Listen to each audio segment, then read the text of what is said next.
राजापुर गांव में सोमनाथ अपने 5 साल के बेटे राजीव के साथ रहता था। सोमनाथ अपने बेटे को मनहूस कहता था क्योंकि राजीव के पैदा होते ही उसकी पत्नी संसार छोड़कर चल बसी थी। गांव वालों के कहने पर सोमनाथ ने दूसरा विवाह कर लिया। उसकी दूसरी पत्नी ने भी एक बेटे को जन्म दिया जिसका नाम शेखर था।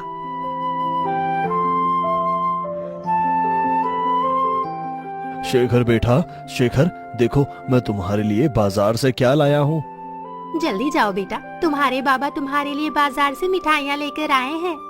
जब दौड़कर शेखर अपने माता पिता के पास आया तो सोमनाथ ने उसे खाने के लिए मिठाई दी। थोड़ी ही दूर पर खड़ा राजीव भी देख रहा था। वो भी पास आकर अपने पिता से कहने लगा,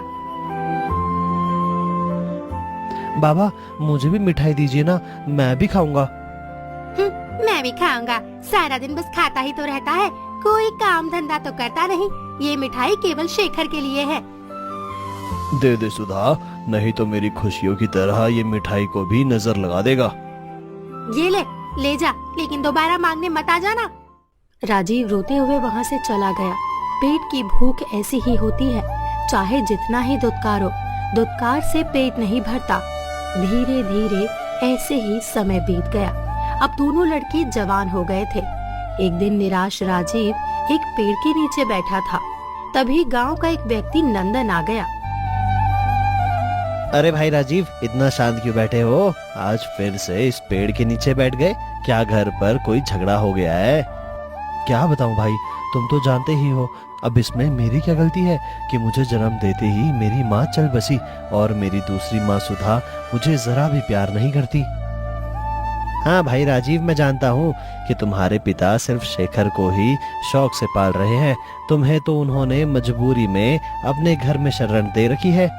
कभी कभी तो मेरा मन करता है कि ये घर और गांव छोड़कर कहीं दूर चला जाऊं। तुम्हारी दूसरी माँ और भाई शेखर तो यही चाहते हैं कि तुम यहाँ से चले जाओ और उनके रास्ते का कांटा हट जाए। लेकिन भाई तुम तो जानते ही हो, मेरे पिता भी मुझे जरा पसंद नहीं करते।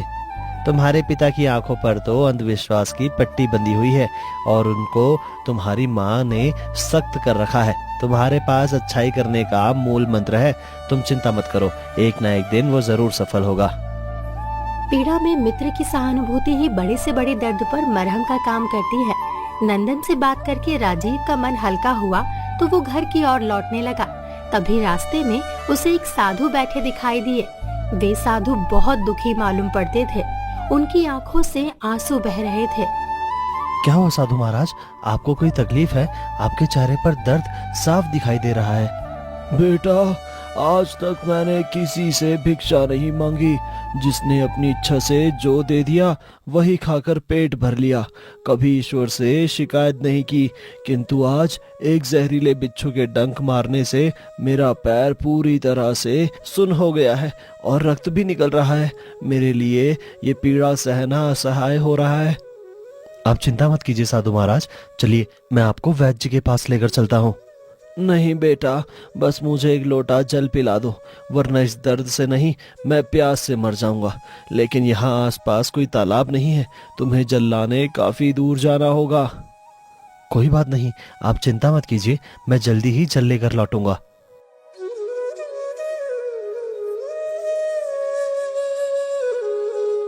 राजीव उन साधु महाराज के लिए जल लेने चला गया। कुछ ही देर बाद राजीव जल लेकर लौट आया। जल पीकर साधु की प्यास बुझी तो उसने राजीव का धन्यवाद किया। तुम्हारा बहुत बहुत धन्यवाद पुत्र, अवश्य ही तुम ईश्वर का रूप हो। मैं कई घंटों से उसे पेड़ के नीचे बैठा था, लेकिन किसी ने भी मेरी तकलीफ नहीं देखी, केवल तुमने देखी और इतनी दूर से लाकर मुझे जल पिलाया। बेटा, तुम्हारी अच्छाई का फल ईश्वर एक ना एक दिन अवश्य देगा। धन्यवाद की कोई आवश्यकता नहीं है महात्मा, ये तो मेरा फर्ज है। चलिए मैं आपको वैद्य जी के पास लेकर चलता हूँ। वैद्य की कोई आवश्यकता नहीं है पुत्र, ईश्वर का नाम रटने से मेरा दर्द कम हो गया है। कुटिया पहुंचकर मैं औषधियों का लेप बना लूंगा, बस तुम कुटिया तक जाने में मेरी सहायता कर दो। राजीव ने साधु को उसकी कुटिया तक पहुंचाया और अपने घर वापस लौट आया।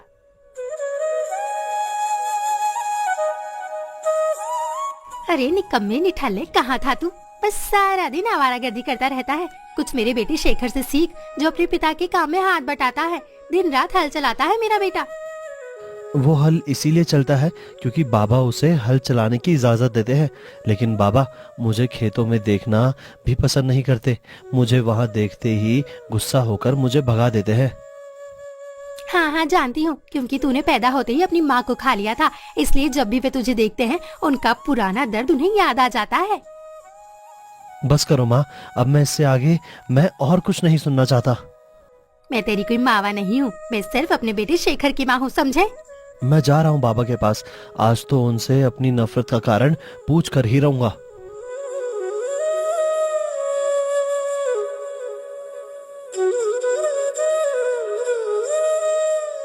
झुंझलाकर राजीव खेतों को जा पहुंचा, जहां उसके पिता शेखर के साथ काम कर रहे थे।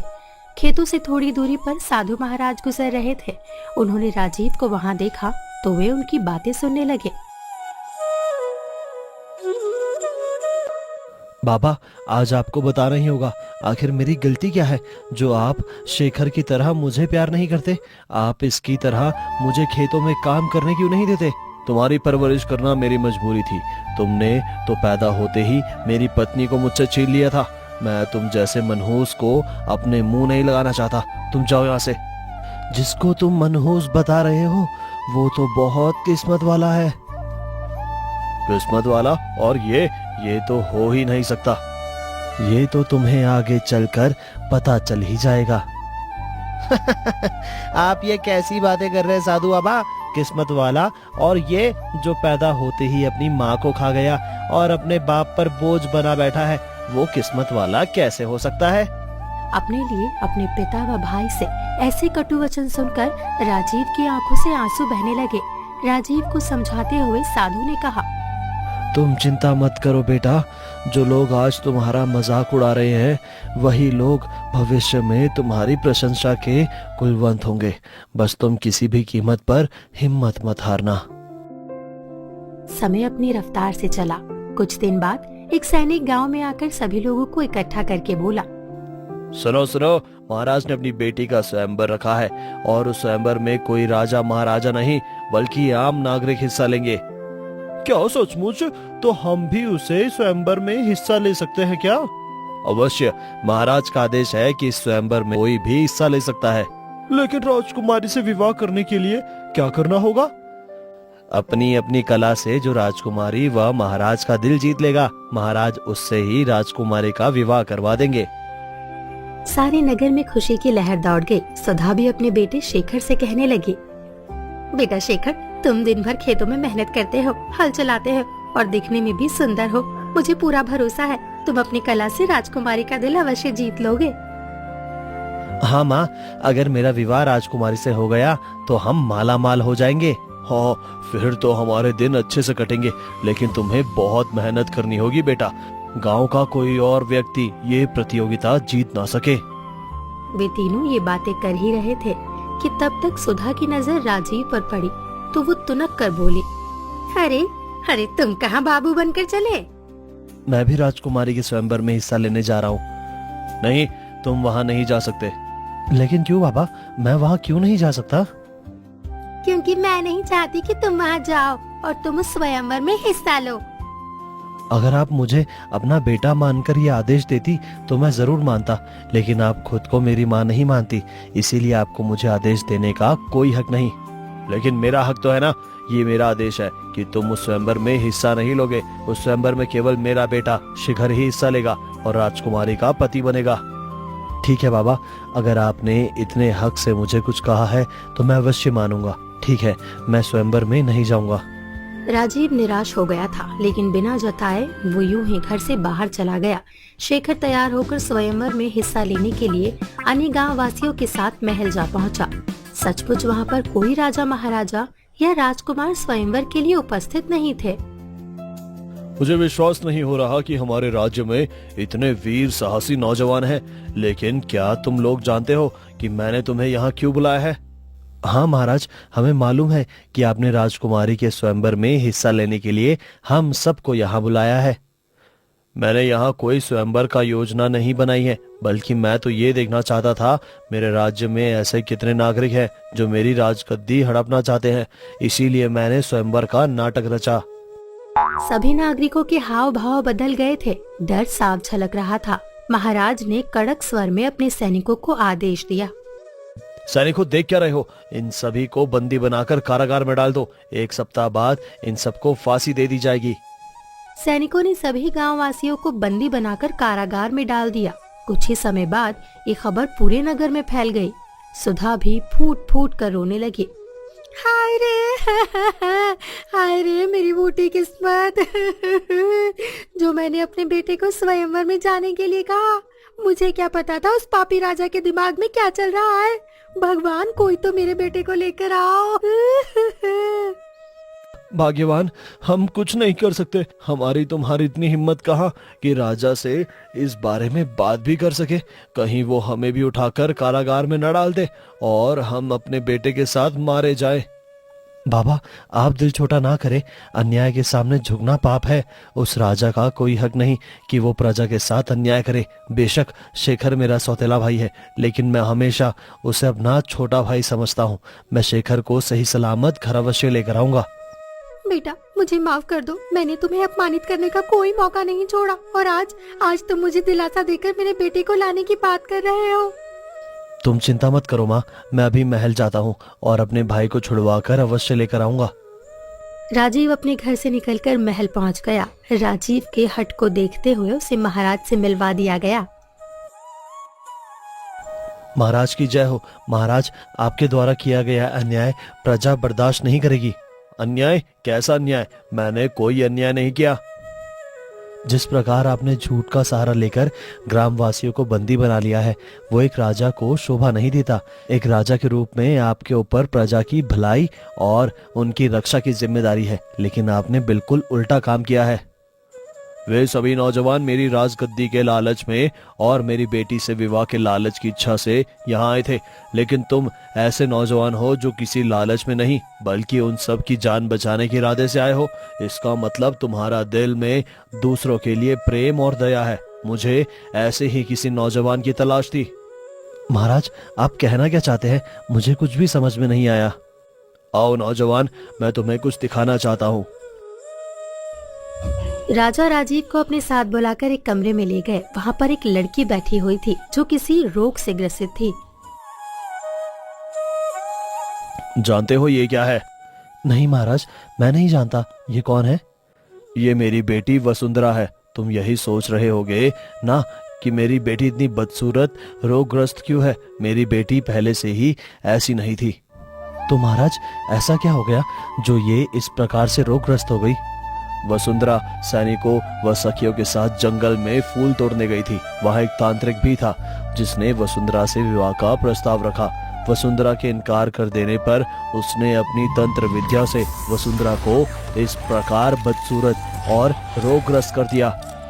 महाराज, आप तो बहुत बड़े राजा हैं, तो किसी अच्छे वैद्य से राजकुमारी का उपचार क्यों नहीं करवाते? तुम्हें क्या लगता है मैंने उपचार नहीं करवाया होगा? बड़े बड़े वैद्य, हकीम, साधु, संत भी मेरी पुत्री को ठीक ना कर सके, लेकिन एक महात्मा ने मुझे बताया था कि अगर वो तांत्रिक मर जाए तो मेरी पुत्री पुनः ठीक हो सकती है। लेकिन उसे वही व्यक्ति मार सकता है जिसमें स्वयं से ज्यादा दूसरों में दया भावना हो, और मुझे लगता है कि वो व्यक्ति तुम हो जो मेरी बेटी की रक्षा कर सकते हो। अगर ऐसी बात है महाराज, तो मैं उस तांत्रिक को मौत के घाट अवश्य उतार दूंगा। मैं उसको उसके किए की सजा जरूर दूंगा। ये मेरा आपसे वादा है। बेटा, अगर तुमने ऐसा किया तो मैं अपने आप अपनी बेटी का विवाह तुमसे कर दूंगा और बंदी बनाए गए सभी गांव वासियों को भी छोड़ दूंगा। महाराज, मुझे राजकुमारी से विवाह की कोई लालच नहीं। बस आप मेरे भाई और गांव वासियों को छोड़ दीजिए, और महाराज आप बस मुझे उस जंगल का रास्ता बता दीजिए।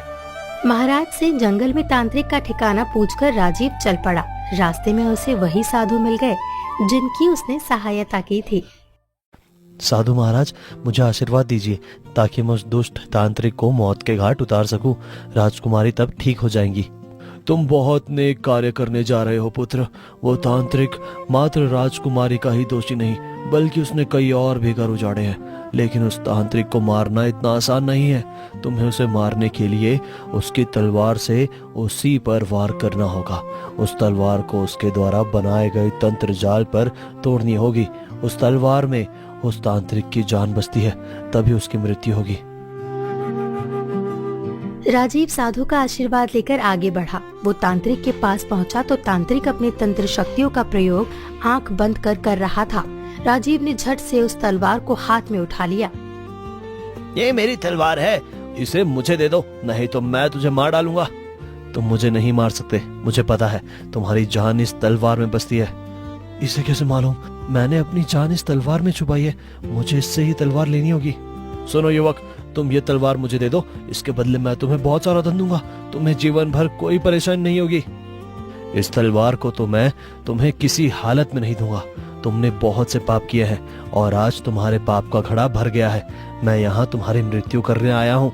इतना कहते ही राजीव ने उस तलवार से तांत्रिक पर हमला कर दिया और उसके बनाए गए तंत्र जाल पर उस तलवार को तोड़कर फेंक दिया। तलवार टूटते ही तांत्रिक के प्राण निकल गए। तांत्रिक को मारकर जब राजीव वापस महल लौटा तो राजकुमारी वसुंधरा पूरी तरह से रोग मुक्त होकर पहले ही की तरह सुंदर हो गई थी। तुम्हारा बहुत बहुत धन्यवाद नौजवान। तुम्हारे तांत्रिक को मारते ही मेरी पुत्री धीरे धीरे ठीक होने लगी है। देखो, आज वो पूर्णतः स्वस्थ हो चुकी है। ये सब तुम्हारे कारण हुआ। मैं राजकुमारी वसुंधरा का विवाह इन नौजवान राजीव से करने की घोषणा करता हूँ। सभी मंत्री और दरबारी राजकुमारी की विवाह की तैयारी प्रारंभ करो। 1 महीने के अंदर ही मैं दोनों का विवाह करवा दूंगा। नहीं महाराज, मुझे राजकुमारी से विवाह करने की कोई लालसा नहीं है। राजकुमारी स्वेच्छा से जिसे अपना वर चुनेगी, आप उसी से उनका विवाह कर देना। पुत्री, तुम ही बताओ, क्या तुम्हें राजीव से विवाह करने में कोई आपत्ति है? नहीं पिताजी, इन युवक ने मुझे रोग से बचाने के लिए अपने प्राणों की चिंता किए बगैर उस तांत्रिक को मारा है। मेरे लिए इससे बड़ी बात और क्या हो सकती है। मुझे इस विवाह से कोई आपत्ति नहीं। महाराज के आदेश पर शेखर सहित सभी गांव वासियों को रिहा कर दिया गया। कुछ ही दिनों बाद राजकुमारी का विवाह भी राजीव से हो गया। राजीव महल में ही रहकर अपना कर्तव्य निष्ठा से निभाने लगा।